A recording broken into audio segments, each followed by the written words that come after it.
Welcome everyone to the 8th reading in the Speculative Sundays Poetry Reading Series, where every other week you can hear the poetry of possibilities. We are live on Facebook via Zoom. I'm Akua Lezli Hope, speaking to you from the ancestral land of the Onondaga, also known as the Seneca, keepers of the Western Door in the Southern Finger Lakes region of New York State. I pay homage to the Seneca past, present, and future, and to my ancestors by whose grace I exist and am sustained. I'm delighted to say that this series is supported in part by the Artist Development Grant Program administered by the Arts Council of the Southern Finger Lakes and funded by the Community Foundation of Elmira Corning and the Finger Lakes. Thank you. Thank you to the creators and participants in this reading series. It's been one of the few bright spots in a fraught year for me. Speculative poetry is the poetry of possibilities, and it includes alternate history, cryptids, monsters, cyberpunk, dystopia, fairy tales, fabulism, fantasy, folklore, futurism, horror, magic, mythology, occult, paranormal, robots, spaceships, science fiction, shifters, slipstream, solar punk, space opera, superheroes, supernatural, sword and sorcery, sword and soul, steampunk, steampunk, time travel, post-apocalyptic and weird. It takes all poetic forms, plus sci-fi coup. So I'm delighted to introduce my co-host, Wendy Van Camp, the creator behind No Wasted Ink, a blog about the craft of writing. Her short stories and poems have appeared in Lit Up, Sci-Fi Coup Est, Quantum Visions, and Far Horizons. She's published The Curate's Brother, a Jane Austen variation of Persuasion, a Regency historical novel, and The Planets, a sci-fi coup poetry collection. A graduate of the James Gunn Speculative Fiction Workshop, Wendy has won honorable mention at the Writers of the Future contest and has been nominated for an Elgin Award. She makes her home in Southern California with her husband and a mischievous cat, and I know also a new dog. Yes. Wendy's efforts to organize speculative poetry readings at science fiction and related conventions inspired me to create this series. So I welcome her with great appreciation. Thanks so much for being here, Wendy. It's my pleasure, Akua. All right. Anyway, I think I will take it from this point because today's reader is Akua Lezli Hope. And I would like to introduce her to you, our audience. Akua Lezli Hope is a creator of wisdom who uses sound, words, fiber, glass, metal, and wire to create poems, patterns, stories, music, sculpture, adornments, and peace. She wrote her first speculative poems in the 6th grade, and she has been in print every year except one since 1974.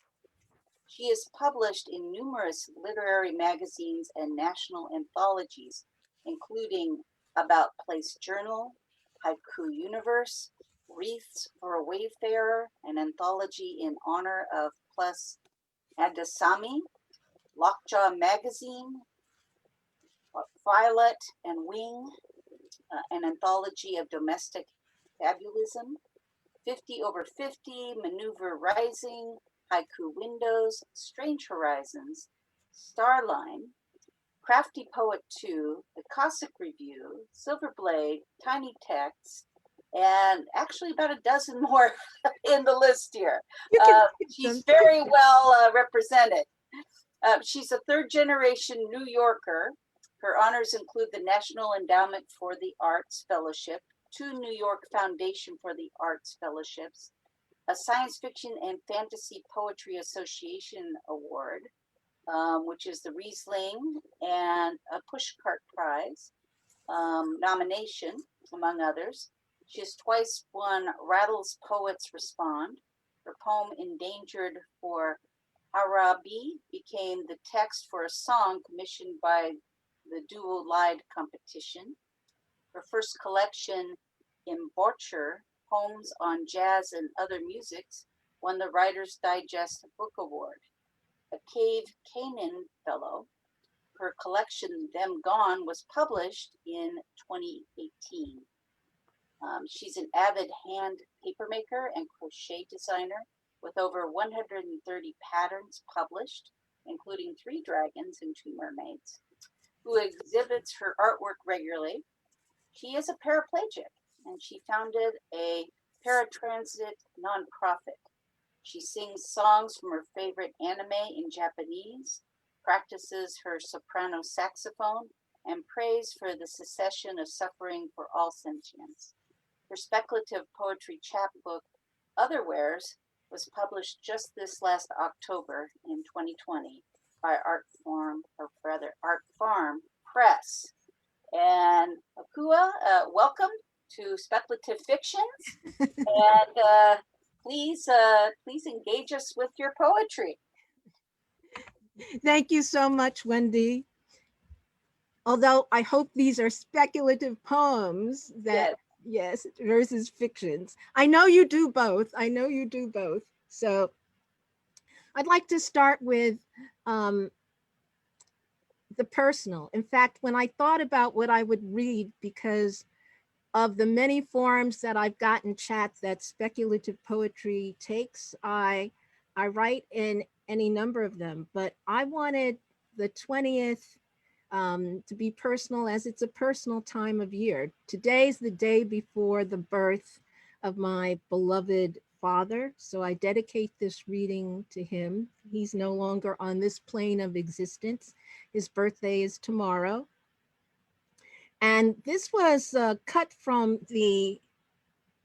my collection, Them Gone, which focuses on family in the past. I don't know why, but it was published in Gyroscope magazine, and it's called Waking Daddy.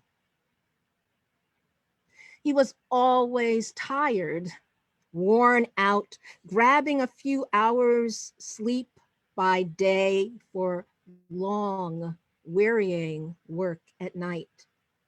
We sent the littlest one to wake him. He could recognize her tiny fist, her fierce, high pitched commands, and would answer her impatient summons sweetly. Okay, baby. When she called, he would leave the nightmares he revisited and not report what he told us. A red, multi armed mutant hovering at the end of the block, ready to snatch any in proximity. The invisible war waged with hostile aliens that shred concrete and flesh, or the remembrance of when he was taken and returned by the East River or the dirty Hudson, maybe both, long ago before he made us, his gang of wild and weary children, nervous but inoculated, waking daddy. He bought me a sub to analog when I was 12. He introduced me to Ray Bradbury. We watched The Twilight Zone, The Outer Limits, and the whole family piled up to see Star Trek, the original, in black and white. This next poem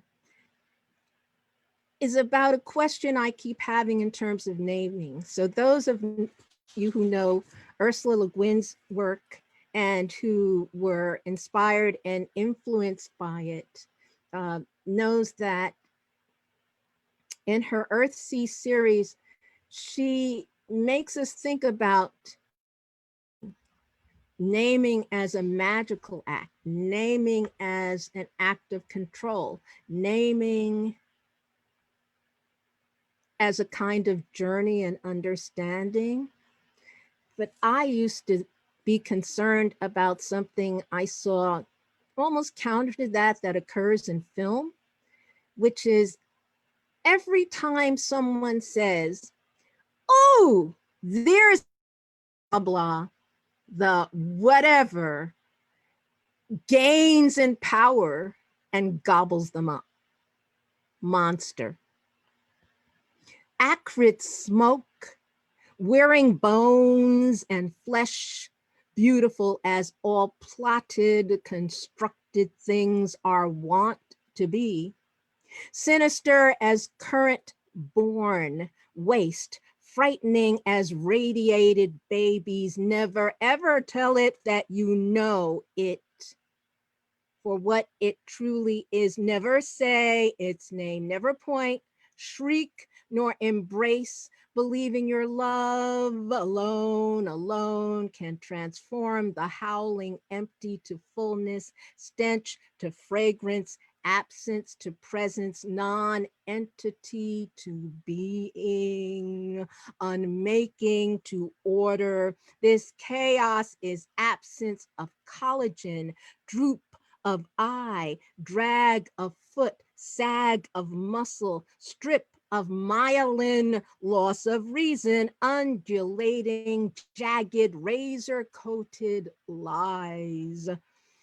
What wins is wisdom, mirrors, holy songs of disarmament, strong brew of those ground small, ground together, evolving deep peace. Be grateful just once, one conquerable, shape-shifting miasma to overcome and restore the world.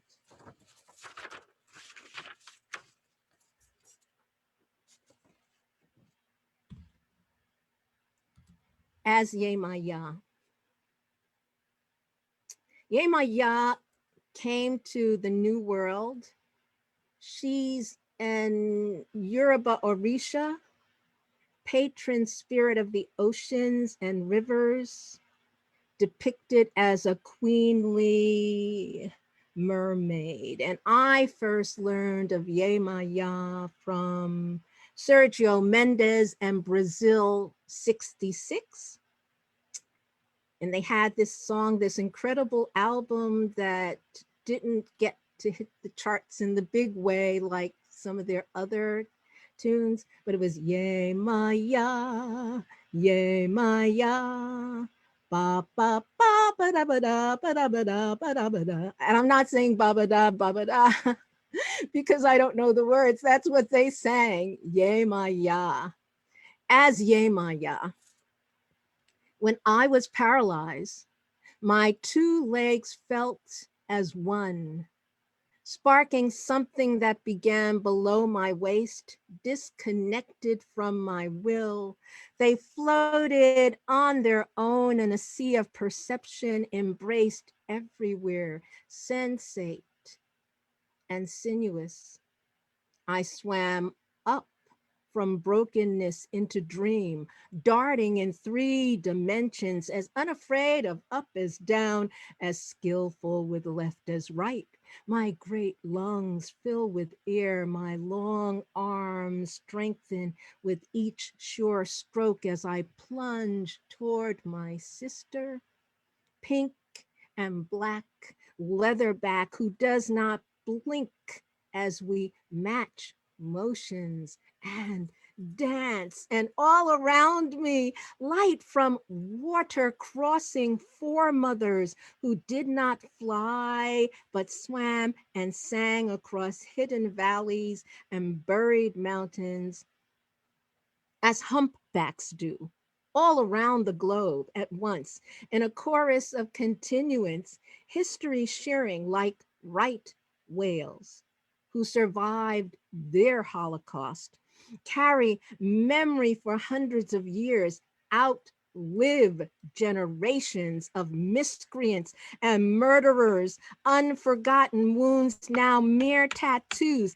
and testament to what endures. And they told me, though land forsakes, consigns me to the cheer, wheels me in the corner, beyond the edge, water boys and welcomes, and her wide board crinolined flippers gleam in dusk, sparkle at dawn, flare at midday, beckon remembrance as she sirens, return as Yemaya.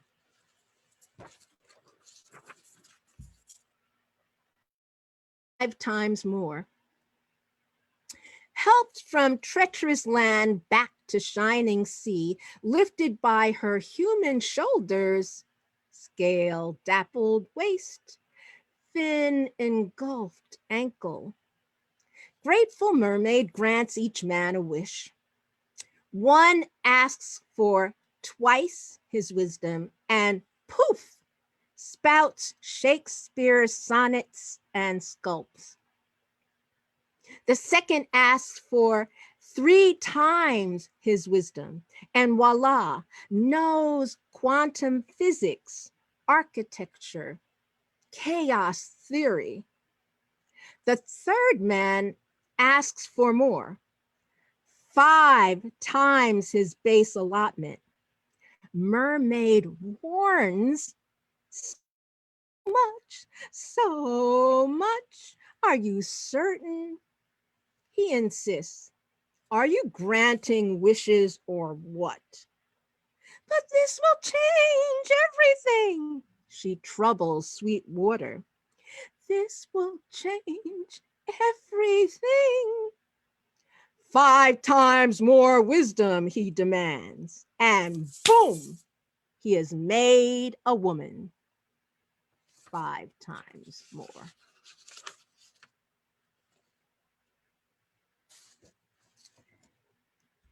I'll tell you a little bit about what I mentioned in this next mermaid poem. Mermaid discusses dissolution. The Incredible Shrieking Man, those of you who are younger than most of us may not remember that movie.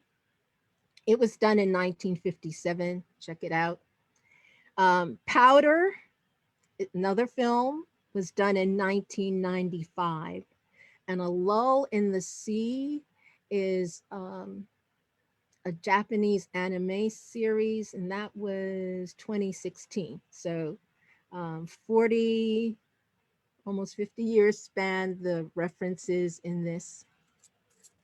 Mermaid discusses dissolution.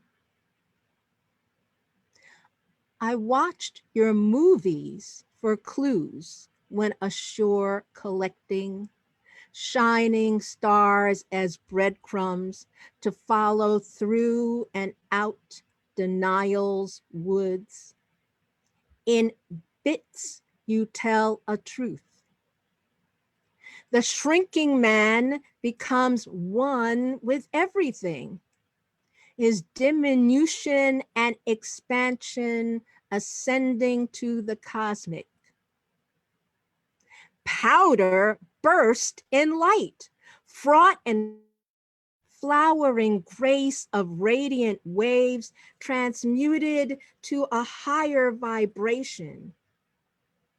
Closest to me, a lull in the sea's sea god dissolves into feeling, suffusing a now sensate ocean with his yearning and desire. Do not recast my ending. Though this communique may be garbled, for love and lack, dearing and failure, I became another infinitude, foam, no tears, please, for my evolution. Mermaid discusses dissolution.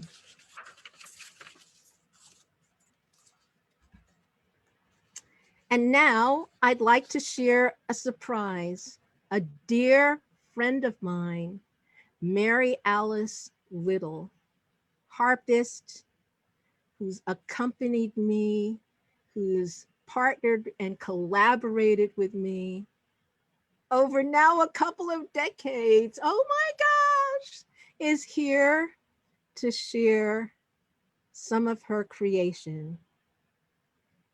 Thank you, Mary Alice.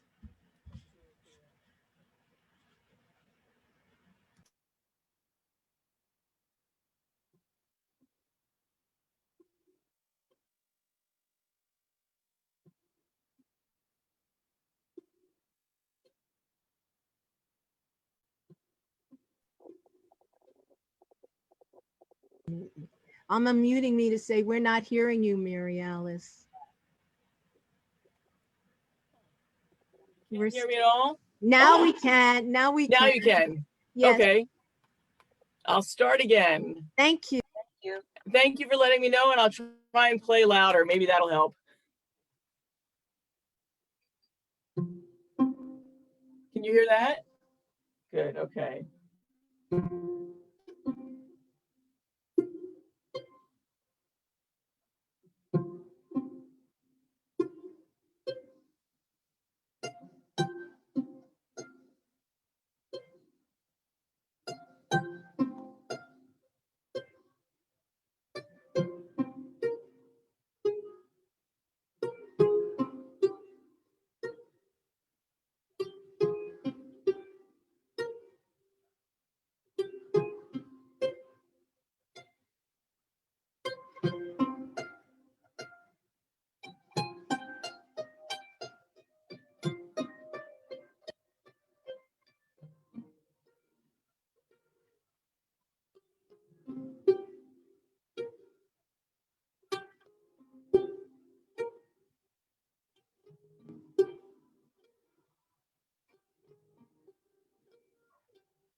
Wow.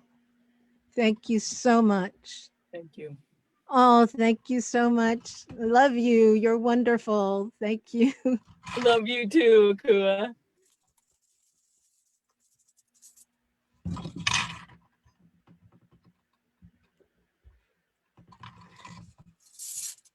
This next poem is rather new, and it comes from some of the wonderful sharing that can happen on the internet. That's also a time um, drain. But if you've noticed the theme, I'm in love with the sea. I was born of people from an island who came to an island, and I was born on an island. That island was Manhattan. And I think a couple of other poems, you'll hear a bit more of that. But this is called Whale Talk. Sperm whale emanations paralyzed the diver's hand for 4 hours. He had put forward that tiny bit of frail human architecture. Their clicks stunned it still.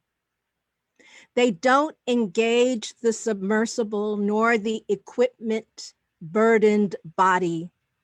You must present yourself unencumbered and unshielded and hear their unspooling speech, which voyages deep, wet distances. Speech which spans a globe of liquid surrounding a roiling molten heart.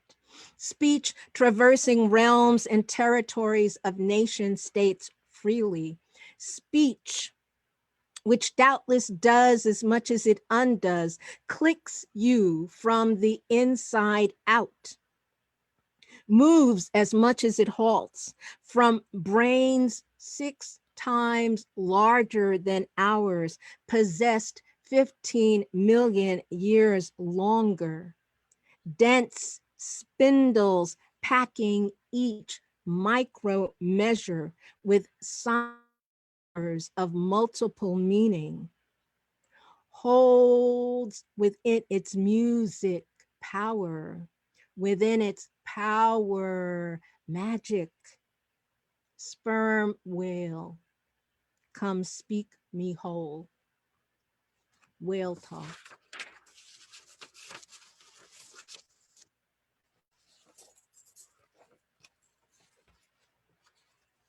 I'm looking at the time. Oh, I'm going to skip this one then.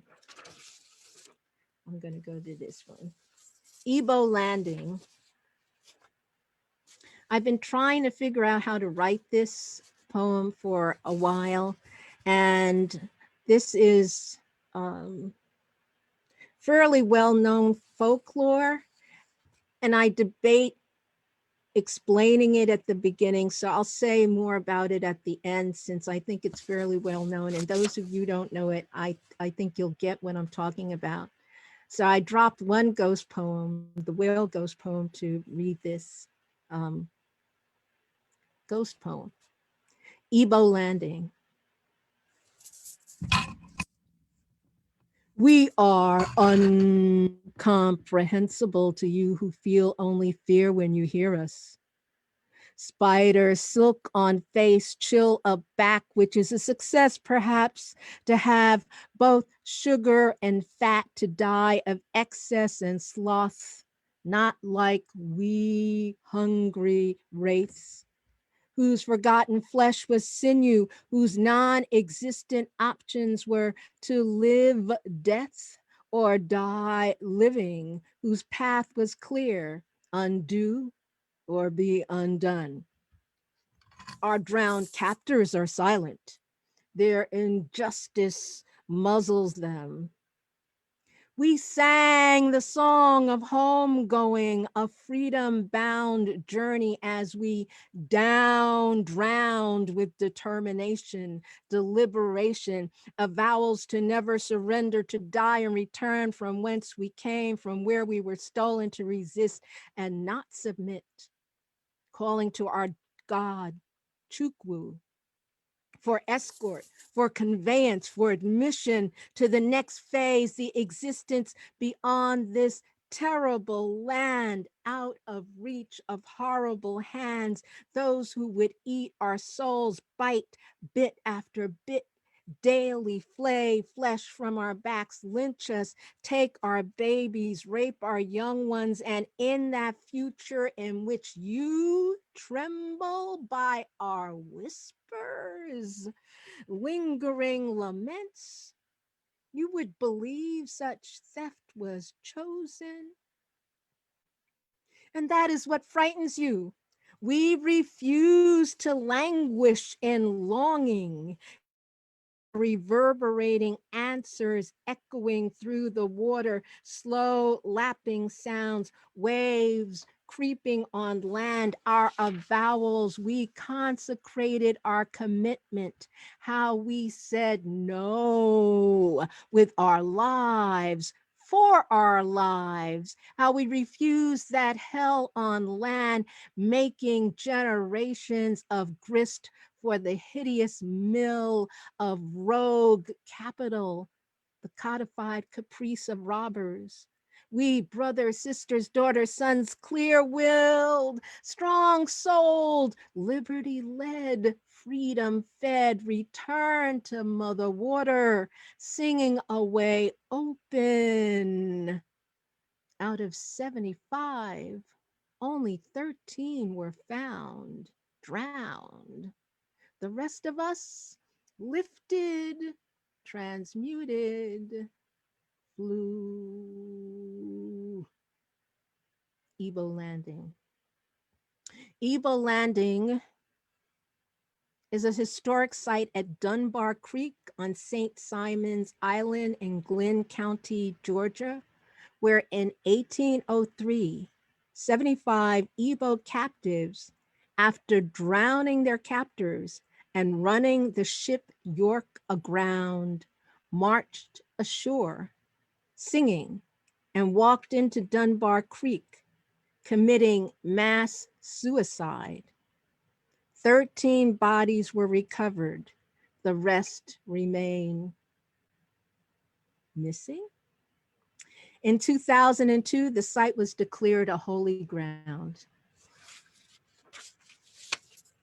And I've written another poem about Ebo Landing, which I won't read today. This poem is in Penumbra magazine this fall.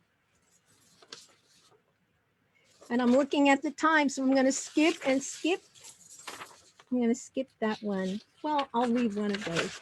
Mesoferrics. I have this thing about, I'm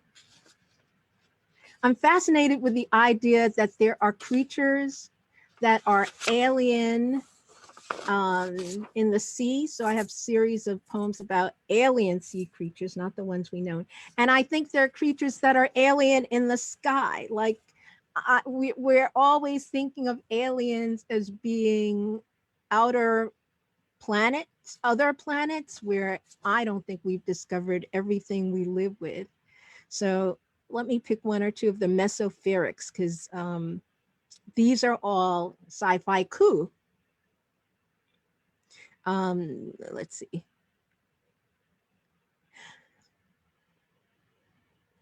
Riding lightning, atmospheroids descend for a peek at us. In storms, medieval minds glimpsed, sky squid. Sentient clouds shape shift to tease the ground bound.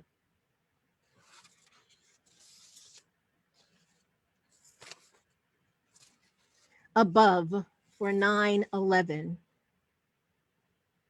Light workers saw angels and the ancients rise up from the Hudson to ease the pain, catch souls before bodies hit hard ground. They saw wings between polluted hail, a fractured edifice after jet fueled fury, madness, fire, and rage. Saw angels and towering ancients stride toward the wailing wound, catch, cleanse, soothe the lost.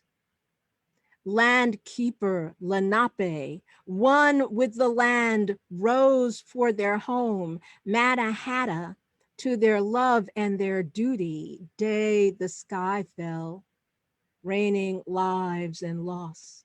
From around the globe, thither and yon, here and beyond, prayers for the trauma, swift directions for the dead, shelter for the shocked, and for days above the horror, through the dense cloud of pain and sorrow, floated an immense embrace of wings. Transcendent city.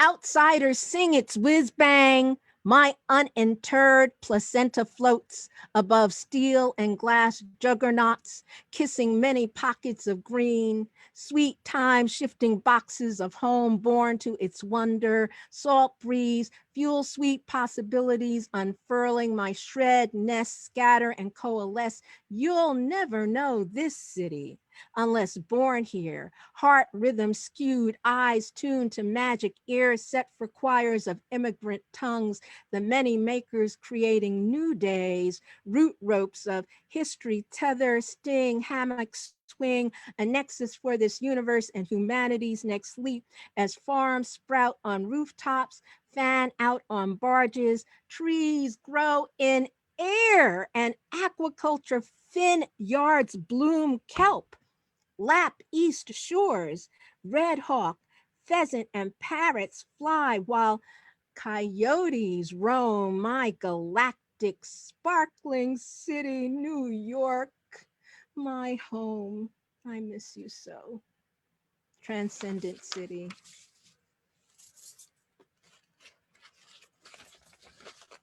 And I'm going to end, but I don't know where I put it. Ah. So I love these folks. This is an ethnic group indigenous to the Central Plateau region of Mali in West Africa, famous for their system of astronomy. I love them for their Nomo, merfolk, fish on land, for their identification of extrasolar bodies before Western astronomy identified these bodies like Sirius B. And the Dogon are in Mali, a place where Ted Jones, who said, "You have nothing to fear from the poet, but the truth, had a history museum in Mali. So the Dogon, this is about the Dogon. Even before the spit assessment, I knew. Ancestry said there was Mali in me. My Nomo stool had frightened a visiting preacher.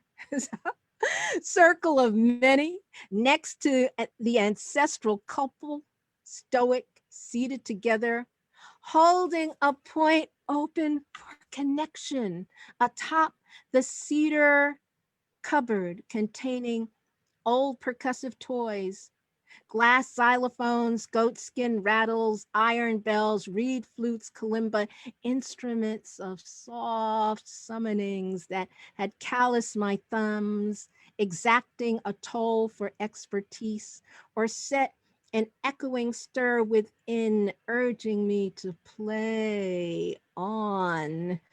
As the point held by the carvings widened into a star-pierced darkness, a remembered scent of warmed earth and sighing grasses, purple and gilded below figured stone escarpments.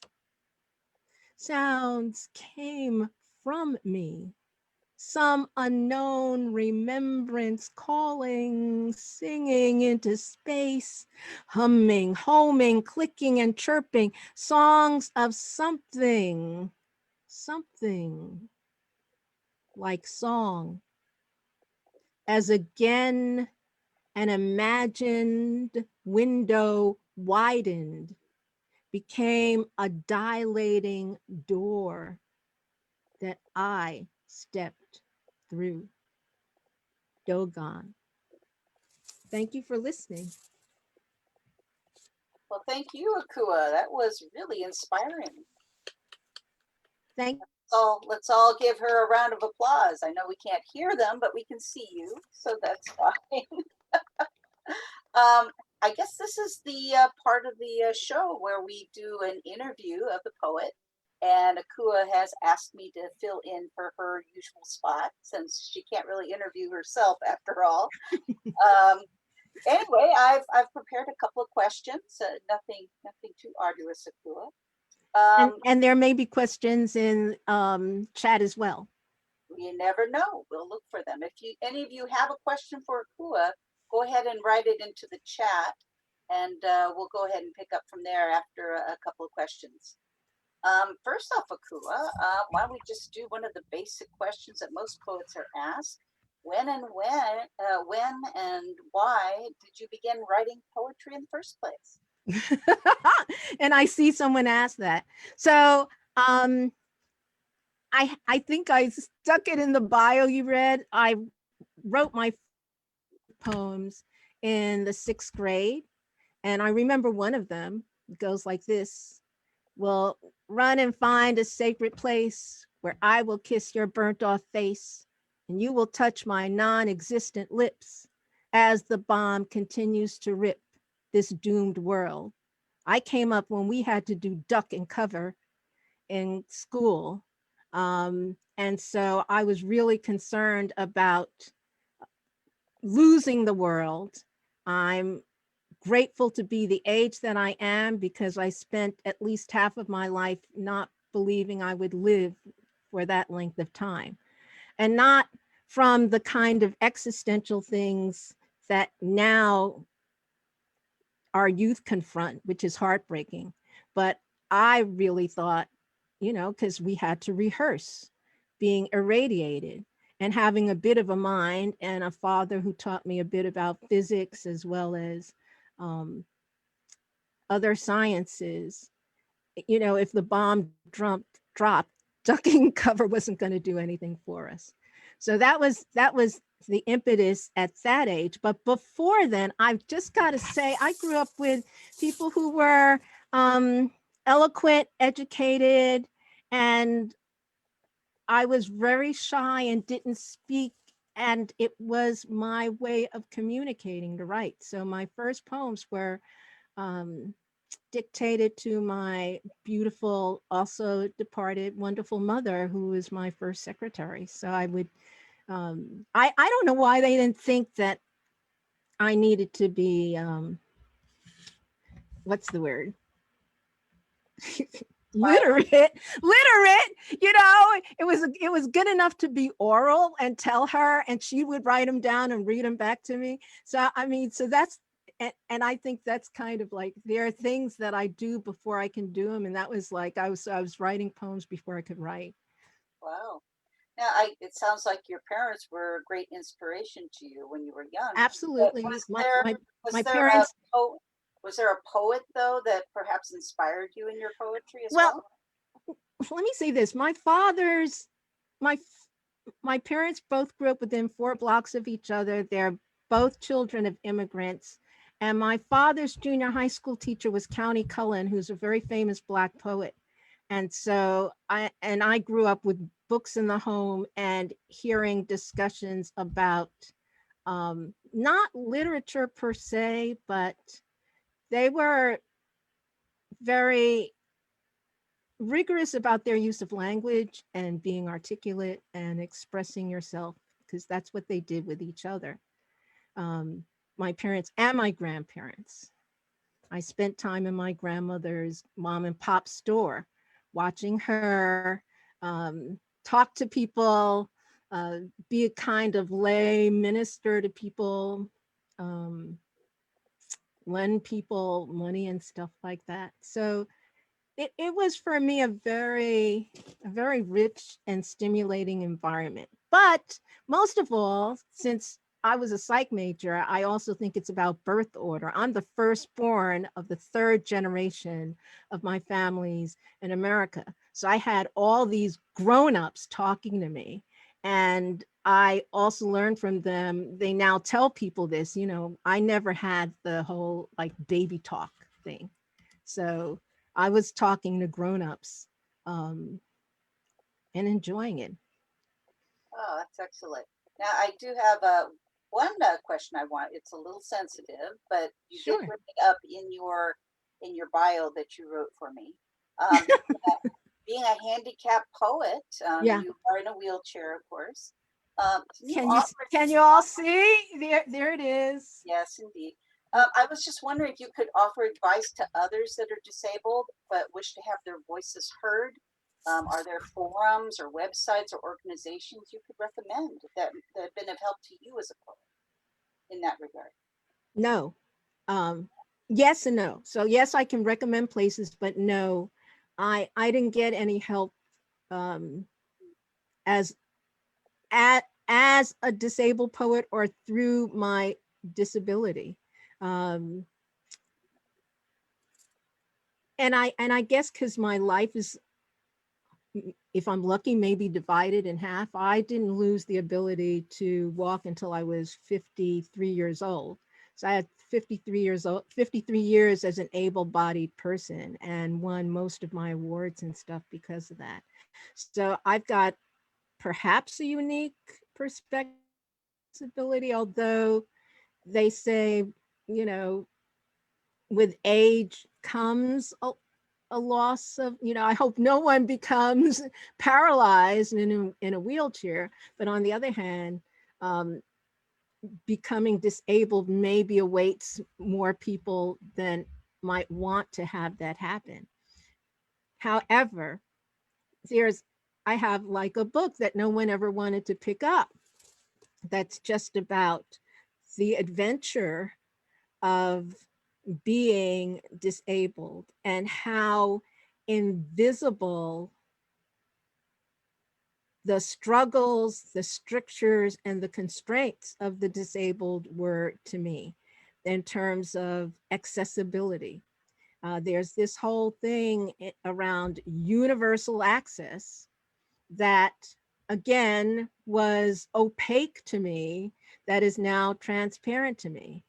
And what furthered, even perhaps, this is a weird thing to say, what perhaps furthered my art practice was my disability, in that suddenly I'm very aware of ways I never was, and inches in ways I never was. I have arguments with people, even workmen, about distances where I'm, say, 95% accurate and they're only 65% accurate, because my life depends on an inch. An inch of something can kill me or deny me access or egress. That said, but you asked in terms, so I say that to say, to define myself a bit. There, there are a couple of magazines. Kaleidoscope, I think, is the name of one of them, but it's something Maine. I don't remember exactly. If anyone wants to know, if they email me, I'll tell them. But there are several publications that focus on publishing the disabled, um, that are really quite lovely, literary magazines. And that helped me when I was first hurt and paralyzed, and not finding, excuse me, not finding an audience for what I was expressing, which wasn't even necessarily the pain, but just those alternate insights, you know. Um, Someone would say, come by, and not understand that the landing in front of their house was unnavigable for me, Interesting. you know, things like that. Yes. I know when I was briefly disabled recently, I was just with a cane, not as bad off as you are, but I had to change a lot of the places I went to read based on their handicap accessibility. Mm-hmm. So some places I just simply could not go to anymore, and Mm-hmm. others that were more accessible I frequented more often. But Yes. my hat is definitely off to you. You do very well for yourself, all things considered. Got Yeah, to. you really do. I wanted to also bring up that you do have a new chat book called Other Oh, thank Wares, you. and Other I just, wares. yeah, I'll see a few people have. I just recently read it. Thank you, And Linda. Thank you. there it is. Can we do a pause? Oh, my beloveds! A shout out to my wonderful, wonderful. Oh, look at that! Linda's showing me. Yay, Linda! Yay, yay! I see her. Oh my gosh, Fred, Shin, my teacher, Teresa, Ricky! Oh my gosh! Ricky! Greg! Fred! Dell! Hi! Ernie! Hi! Oh, Penelope Flynn's, and oh, thank you everybody for being here. But oh my gosh, folks I went to school with, folks who heard my first readings. Dell is laughing. Fred, they heard my, you know, so this audience includes people who heard my first readings. And, you know, we've come this far by faith, leaning on the Lord. They helped me through. I got to tell you, I want to testify.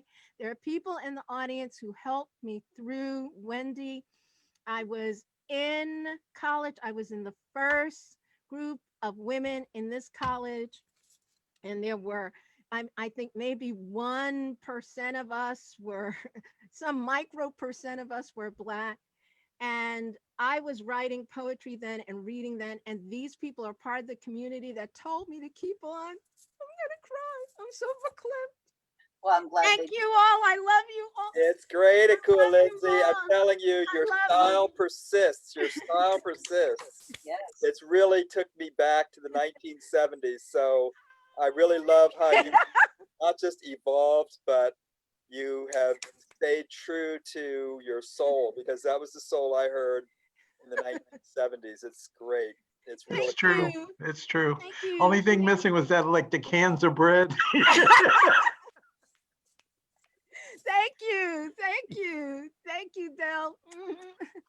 Thank you all. So wonderful to see you. So oh, this is so wonderful. Thank you. Thank you. Thank you. Can I just say one thing?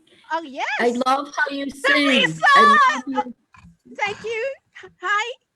Your music background, your musical abilities contribute greatly. I was talking to a friend who's trying to write poetry, and he doesn't have, I mean, he's trans, she, uh, They, maybe, is it a it's that they? whole Do they, singing melody.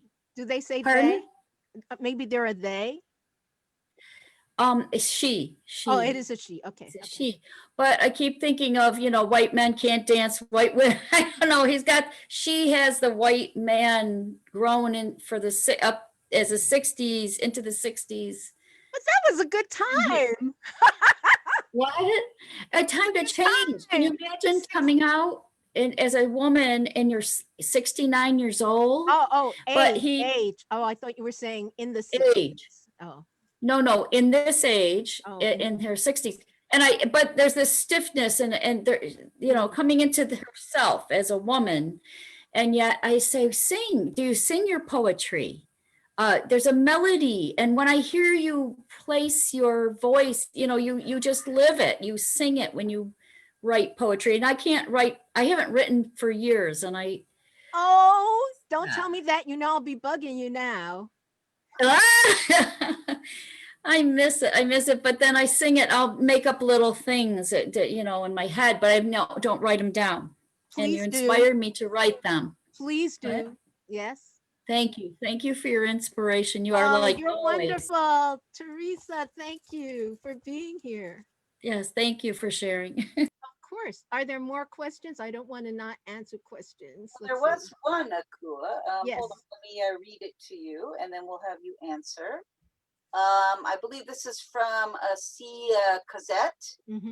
She says, do you believe a poet needs a literary agent to be successful?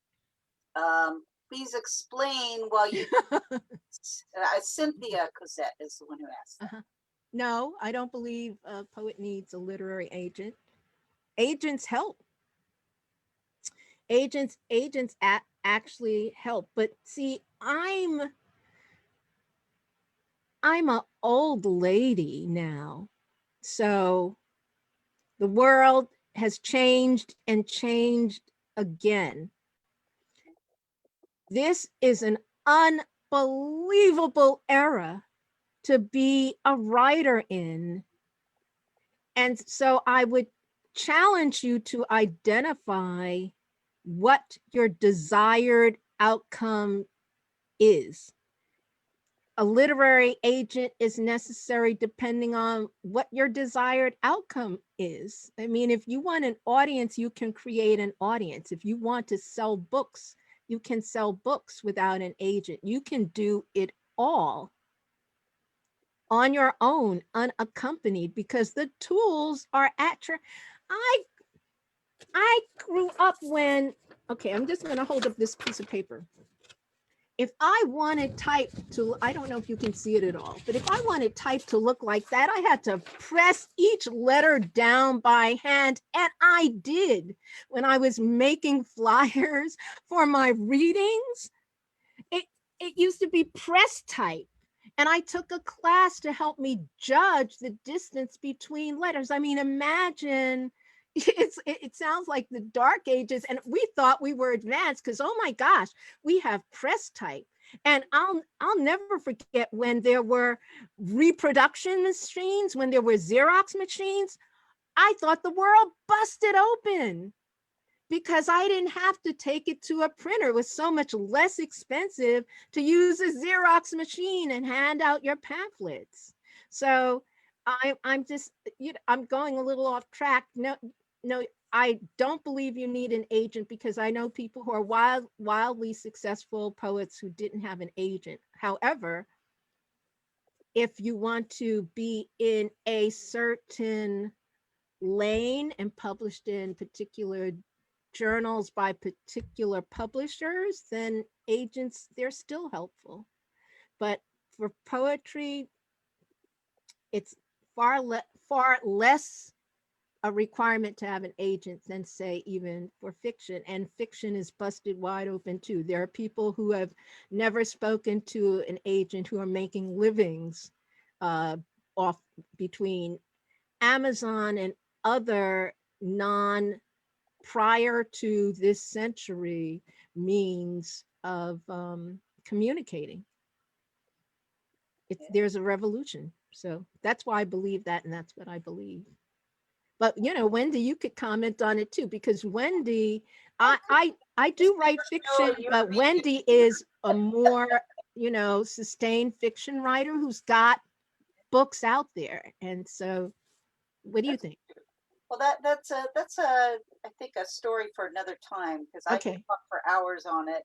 And like I said, I'm here to host. All right, all right. Okay, all right. You are the person that everyone came to see, Akua. Okay. Well, Okay, it's let me read another question from the chat for you, okay. and let's keep going. Okay. Linda Addison said, "Your That reading the voice." wonderful, fabulous, multi-award-winning Pathbreaker, Waymaker, hiding her face. Yes, Yay, Linda! there she Thank is. you. Love to Linda, who was in the reading series. What did Linda Yes. ask? I didn't see it. Oh, okay. Let me read it to you, Akua. Your Yes. reading voice is like jazz, like Whoa. Miles Davis, and much like how you talk. And she wants to know, where did this magic develop? Jazz is my religion. I heard it in the womb. Yeah, like that. Like I said, the two, they were hipsters, my parents. I aspire still to be as hip, as cool, as world class, as world knowing as they did. And you know, like they met Dolphy at parties. I grew up, my father was jazz brilliant. My mother was opera. And so, and like classical music, those were their tastes. To my mind, I had the best of the world, the best that the European had to offer the world, the best that the African in America had to offer the world in terms of music. And I studied violin in elementary school. I was in New York City schools at a golden age. So I had violin lessons in elementary school. Junior high school, it was singing. In high school, I had 4 years of music theory. I played the cello and the bassoon. And I gave it all up when I came to college to become a doctor, which I didn't. It broke my heart. But when I came back to New York, I started studying the saxophone. So I have 3 saxophones. You can't quite see them. They're not lit. Tenor, alto, and a soprano. I got the soprano 2 years ago because it was hard to play the tenor in the wheelchair, and it was hard to play the alto in the wheelchair. But I tried to play and my aunt's piano is here.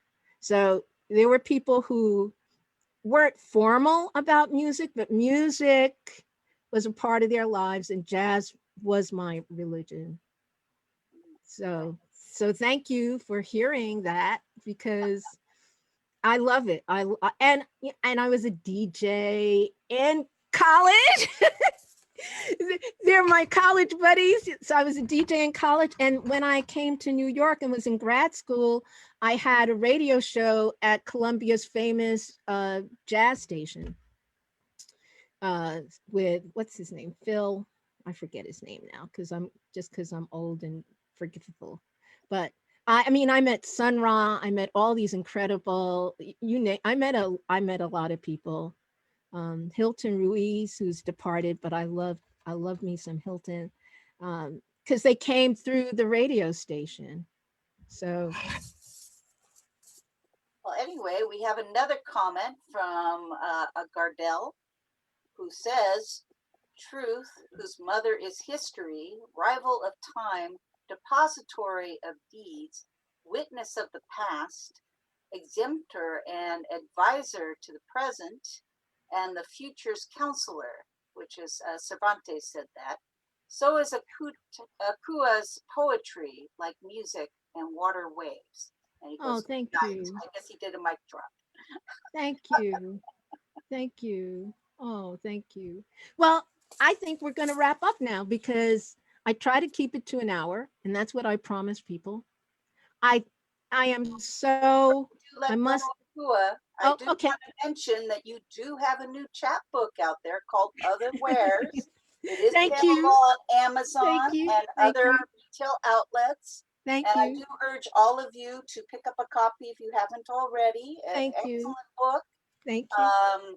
And I just wanted to bring that up because that is one of the things we as poets do when we come out new readings. Thank you all for coming, and I'll go ahead and let Akua wrap up now. Oh, no, thank you, Wendy. Thank you for being here, Wendy. Thank you, Mary Alice, for playing for us. Thank you, everybody, for coming and listening. Thank you, all the readers who were in this series. I want people to know and listen and read speculative poetry as well as the other poetries. And I am grateful, grateful, grateful to still be on this planet with you all, breathing, creating, dreaming. Hopefully we'll continue to make this world a better world. I know so many of you have. I'm looking at your faces. I know you minister to bodies. I know you minister to souls. I know you minister to hearts. I know you minister to minds. I am grateful for your being. Bless you all. Thank you and good night. I know.